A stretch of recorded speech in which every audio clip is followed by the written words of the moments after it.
Greetings from Tokyo, my dear friends. This is Daisuke, and I very much hope that this video finds you well and in very good spirits wherever you are in the world.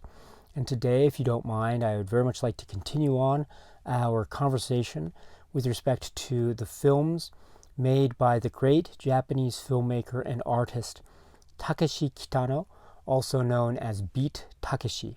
And today, I'd like to focus our attention on that film, which was released in 2012. And this is a film that features Beat Takeshi and a whole bunch of other wonderful, legendary, and iconic performers and actors. And I'm talking about this, which is called, in Japanese, OUTRAGE BEYOND. And this is, in English, Outrage Beyond. This is a continuation of the film Outrage that we had seen a few years prior. This is another Japanese Yakuza film from the mind of Takeshi Kitano and starring, among others, Beat Takeshi. This is a brilliant continuation of the film Outrage. It is a film that I think if you have not seen the first film, it might be very difficult to follow. And so as a sequel, it would be a good idea to watch the first film, Outrage, and then watch this film, which is a natural continuation of that film. So Outrage Beyond as the sequel to Outrage. Now, this is very significant too because Kitano has not necessarily directed any direct sequel to his works. There are films in his catalog that are generally regarded by some or many to be a thematic sort of continuation of films or trilogy of films. Takeshi's Glory to the Filmmaker and Achilles and the Tortoise is often considered to be a thematic, loosely connected trilogy of that sort. But here we get a bona fide film and its sequel or follow-up. So Outrage, and then pretty soon afterwards, Outrage Beyond. So we get a continuation of the same characters or similar characters in this world. The story is, of course, the follow-up to the events of the first film and the San no Kai, and what happens to all the various factions that are related there. In particular, what happens to Otomo, and played by Beat Takeshi, and other survivors of the bloodbath that was Outrage, the outrageous bloodbath that was Outrage. And then we have now a continuation of the San no Kai, headed by Kato, and also under his right-hand man, Ishihara.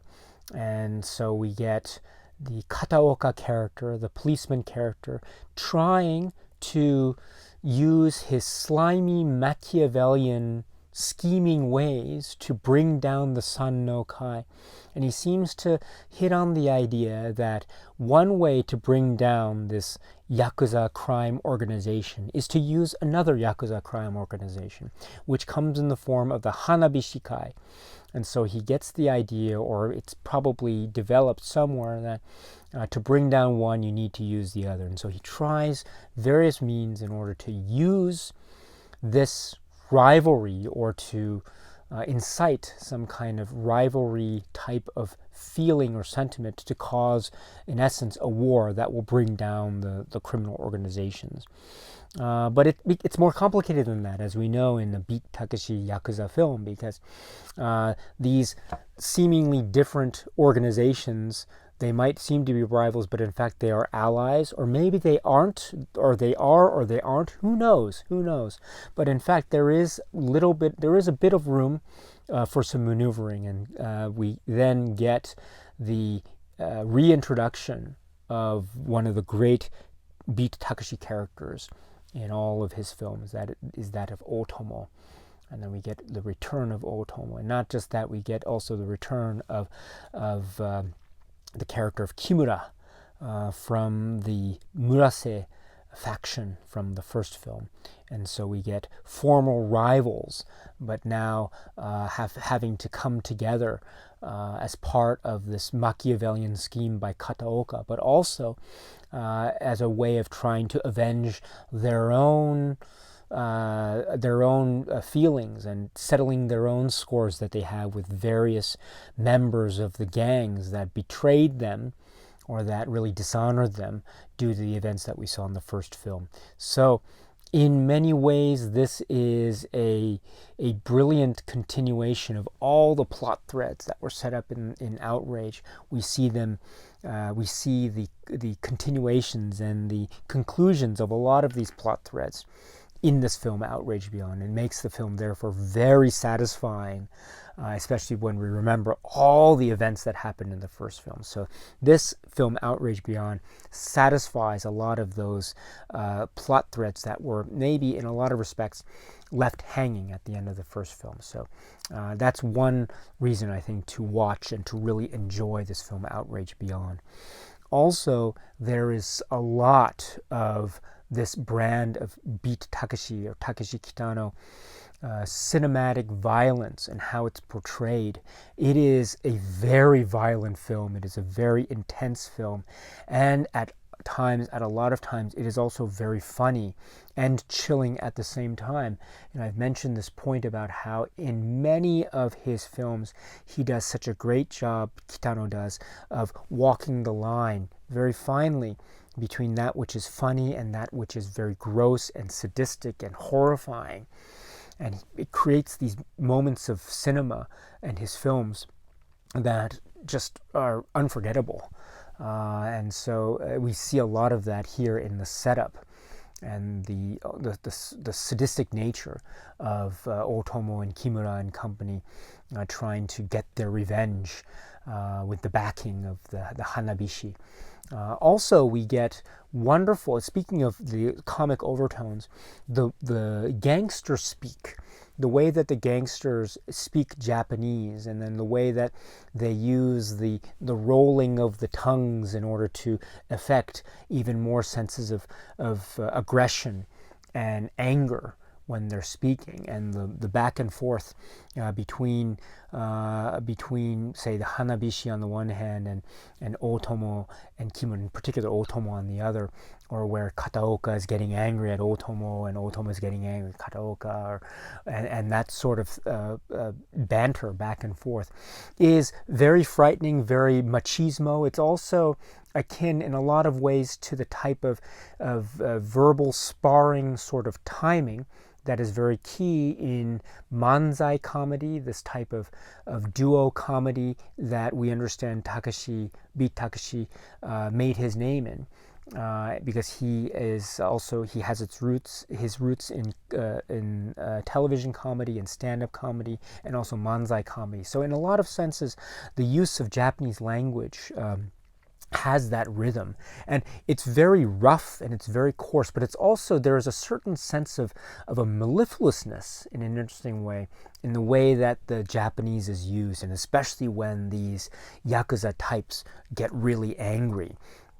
So that's one of the joys of watching this film, and just seeing these characters angry and yell at each other, and just laughing and being so horrified at the same time in this way that I think Beat Takeshi achieves so miraculously and so brilliantly. And it's also very consistent with the body of his work and also his career as a television personality and as a comedian.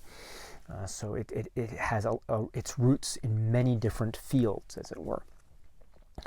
The other aspect of this film is I love the characterizations as well. In particular, the employment of all these characters that we knew from the first film. There are also a number of characters that are new. So there are old characters and then new characters. And the new characters flesh out a world that is bigger, that has more potential. I mean, Outrage, the first one, was brilliant in the way it created this world, and now in Outrage Beyond, we're getting a different aspect of this world with different characters presented. So it's wonderful how this world building is continuing on within these two films. Also, there's a core set of beautiful characterizations that are based on this idea of old school honor and loyalty and a kind of code. And I don't mean just in the sense of Yakuza, although it's very much part of that because this is a Yakuza film, but also just in that kind of brotherly type of respect that is generated between characters. And I'm talking specifically about the feelings of loyalty between Otomo and Kimura. And as we know from the first film, Outrage, they have a very complex relationship, almost to the point of being bitter rivals. And we see what happens to that by the conclusion of the first film, Outrage. But then here in Outrage Beyond, it's a very different dynamic, to the point that they're almost like brothers, or very much loyal to each other, and they're working together. And that loyalty and that camaraderie between the two of them is I think, in many ways, the emotional anchor of this film. When these two characters are on screen and they're just talking, or they're trying to get a sense of each other and try to come to grips with their pasts, and also trying to deal with the situation in the moment now, those scenes are among the very best of Takeshi's filmography, in my opinion. There's something very heartwarming, very warm, very charming, very down-to-earth, and very understandable and relatable when we see these two and we understand what their motivations are, and how there is an overlap, and how there is potential, and how there is there's great reward and advantage of the two of them pulling together and working together towards a single goal. So those scenes, I think, are really wonderful and fun and dynamic. And you have, counter to that, some brilliantly conceived character relationships that are really bitter and filled with venom and a sense of rivalry. I think in particular the policeman Kataoka and Otomo, the Beat Takeshi character, this relationship is also one of the key relationships. And this is a bitter sort of love-hate relationship, but maybe more on the hate side rather than on the love side. We see one that is very clearly using the other, and Otomo is smart enough to realize this, but he also understands that maybe he has no choice, or does he? And so therein lies what I think is the development of one of the most fascinating character relationships in all of Kitano's work. So we have already in this film, Outrage Beyond, I would suggest, a wonderful set of characters, both old and new, and also in particular the character relationships that are forged between them, and how they, in their own iterations, carry themselves through and allow us to be swept along in a very entertaining way from the start to the very end. So this is, I think, examples of how wonderful I truly believe this film is. And it has that great Kitano style approach to cinema that we are already, of course, very accustomed to, in terms of the application of the editing, the focus in on cars, the way that violence is depicted. There are sudden bursts of energy, and then ways that the camera seems to turn away, and he is very purposeful in what he decides to show us, the types of information he decides to present to us versus what he doesn't show us. But instead, we as viewers are left to try to put all the pieces together. So this is, again, part and parcel of the type of cinema that Kitano is engaged with, that he has always been engaged with. But now we see yet another modern example of this in a Yakuza film, in a sequel, and in a film that stars Beat Takeshi. And speaking of that, he, of course, is in a very crucial role, but this is also an ensemble film, just as the first film was, the first Outrage film was. And so we get many examples of great characters. Sometimes they are on screen for a long time. Other times maybe they are here for a moment and then they recede into the background or disappear from the narrative altogether. But in any event, this is an ensemble piece that is really wonderful. And Beat Takeshi is part of that, although there's also a lot of room for more characters and other characters to come to the fore when their time comes. But ultimately, I think for a lot of people, there's something about Beat Takeshi, right? When he's on screen, it's just this unbelievable level of charismatic volatility, and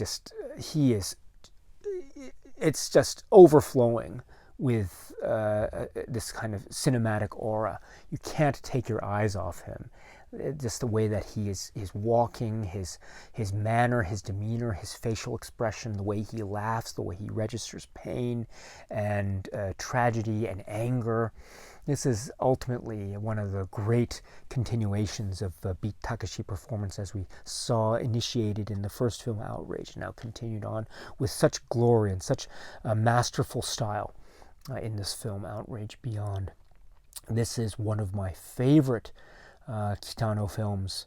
Outrage 2 was one of my favorite Kitano films, but to get this film too, my goodness, it's very, very entertaining indeed. I don't know which one I like more. I always go back and forth. It's so hard to compare them, but sometimes I find, I really love the truly complex labyrinth of a plot that is Outrage, and things just going chaotic all of a sudden. We get that same feel, but this has, as I say, this sense of a conclusion to all the lingering plot threads, although we have to point out that this is still the complex world of Outrage. And so even though we reach a conclusion in a certain line of plot, that leads to other threads of uncertainty, and maybe new enemies appear and emerge, and other permutations and configurations can arise because of that. So just because one plot seems to have ended doesn't mean that that's the end of the story necessarily. And so we will see, perhaps, hopefully, a continuation of this world in other films to come. But in any event, what we do see here is ultimately and most definitively yet another example of the masterful craftsmanship of cinematic technique, design, and entertaining displays of violence, of emotional core, of character development, of style, of great substance, and of that special something that we always see in each and every film by Beat Takeshi or Takeshi Kitano. It's that thing that is just undeniably alluring and enthralling. It just makes us want to watch more and to desire more, even though we might be horrified and shocked by what we see in terms of the bursts of energy and violence. Still, there's something that is very hypnotic. It makes us want to get more. And so this is the power of Kitano film, and we have it here in large doses in this film, this great film, Outrage Beyond. Okay, my friends, so that's it for now. So until we meet again, please be happy and healthy and well, and please keep on watching a lot of great movies. Thank you once again, as always, for your time. I really appreciate it. Stay strong, stay safe, and cheers.